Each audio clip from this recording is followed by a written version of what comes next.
What was that? Something just... Hold on! One of the sandbags came loose from the fly system. Counterweight's off. That's a 30-pound bag hitting the deck from 20 feet. And nobody's hurt because it landed where it was supposed to land, on the crash pad. You know, there's a lesson in that. The sandbag didn't decide to fall. Gravity decided. The sandbag just cooperated. And it landed safely because someone, me usually, put something soft in the right place before it happened. That's the whole art of falling, if you think about it. And today, that's exactly what we're talking about. We used to say on the circuit, the audience forgives a fall. They never forgive a flinch. Meaning, if you're going to go down, commit. The worst thing a performer can do is hesitate halfway through a gag. You start to fall and then you catch yourself? Now the audience is nervous. They don't know if you're hurt. They don't know if the bit is still going. You've broken the contract. But a good fall? A committed, full-body, no hesitation fall? That's not a mistake. That's a skill. And it has a name. Ladies and gentlemen, the Pratfall. The word comes from Pratt, old theater slang for your backside, and fall. So a Pratfall is technically a fall on your, well, Pratt. But that's like saying a symphony is technically just notes. The Pratfall is the most fundamental piece of physical comedy in the performer's toolkit. It predates our cartoon theater. It predates the music halls. You go back to the Commedia dell'arte, those classic Italian cartoon street performers, long time ago, and they were doing pratfalls in the piazza. It's older than most countries. Now, here's what separates a good pratfall from a bad one. 3 things. First, the setup. The audience has to believe you don't know the fall is coming. You're walking, you're confident, you're mid-sentence, mid-stride, mid-thought. The banana peel is behind you, not in front of you. The comedy lives in the gap between what the audience knows and what the performer appears not to know. Second, the commitment. When you go, you go. Arms up, legs out. Full extension. You do not protect yourself visibly. Now, and I want to be very clear here, you are protecting yourself. A good pratfall is one of the most technically controlled things a performer can do. You're rolling your weight, tucking your chin, distributing the impact across the widest possible surface area. You're an athlete doing a planned maneuver that looks like an accident. That's the craft. Third, the recovery. This is the one most young performers miss. The fall gets the laugh, but the recovery, the way you get back up, the way your face processes what just happened to you, the dignity you try to reassemble, that's where the second laugh lives.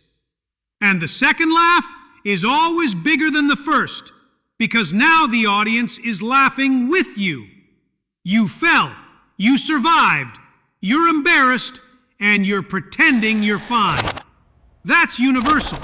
Everybody knows that feeling. The greats understood this. You watch Buxter the Mouse take a fall, the mouse could drop 3 stories and make it look like he tripped over his cheese. Harold Leopard, the Lynx brothers, every one of them could take a pratfall that looked completely spontaneous and was actually choreographed down to the inch. It's controlled chaos. And if you can do it well, you can make a room full of strangers feel the same thing at the same time. There's not many skills that powerful. Speaking of crash pads, Stork, where are you? What's the assignment today? Stork, assistant stage manager. Currently, not at the stage. I've been sent to Halloran's Theatrical Supply on Bleecker Street to pick up replacement crash pads for stage 2. The existing pads are according to Mr. Grumbworth's work order, compressed beyond professional tolerance.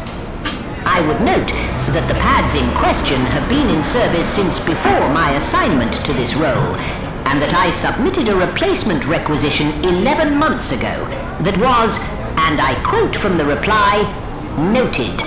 Yes, crash pads. For the playhouse.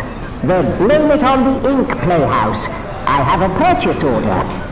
No, I don't know why they need 6. The order says 6. I was not consulted on the quantity. I was consulted on the errand. I should mention that I am an assistant stage manager.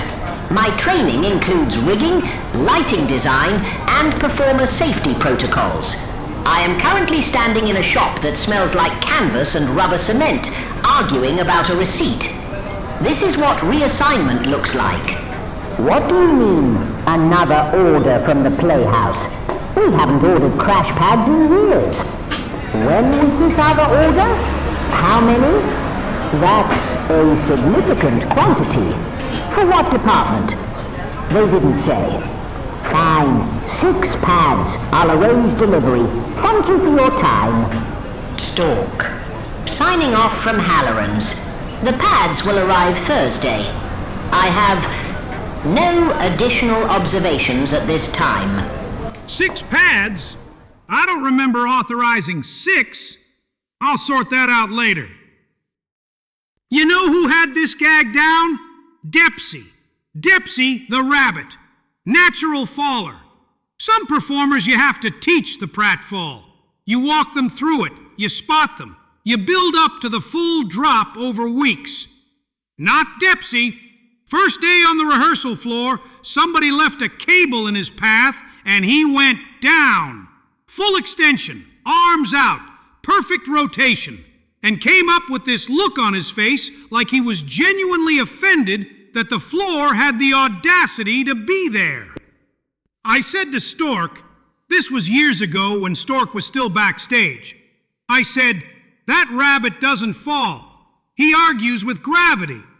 And gravity wins, but it has to work for it. He could do 3 pratfalls in a row and get a bigger laugh each time, which is nearly impossible. Most performers peak on the first one, but Depsy, each fall was a little different, a little more indignant, like he couldn't believe it happened again.